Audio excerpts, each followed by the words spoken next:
ഏറ്റവും പ്രിയപ്പെട്ടവർക്ക് സ്വാഗതം.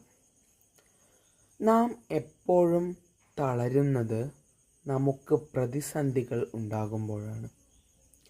എന്നാൽ നാം ഓരോരുത്തരും ഈ പ്രതിസന്ധികളെ തരണം ചെയ്യണമെന്ന ഒരു മനഃശക്തി നമ്മുടെ മനസ്സിന് കൊടുക്കാറുണ്ടോ എന്ന് ചിന്തിക്കേണ്ടതുണ്ട്. നമ്മൾ ഏതൊരു പ്രതിസന്ധിയിലും തളരാതെ മുന്നോട്ട് പോകാനാണ് ശ്രമിക്കേണ്ടത്. നാം ഓരോരുത്തരും നമ്മുടെ ജീവിതത്തിലെ പ്രതിസന്ധികളെ തരണം ചെയ്തു മാത്രമേ നമുക്ക് വിജയത്തിലേക്ക് എത്താൻ സാധിക്കുകയുള്ളൂ. വിജയമാണ് നമ്മുടെ ലക്ഷ്യം. അതിനുവേണ്ടി പ്രതിസന്ധികളും പരാജയങ്ങളും അനിവാര്യമാണ്. ആയതിനാൽ തന്നെ തളരാതെ മുന്നോട്ട് പോകുക. കഴിയട്ടെ.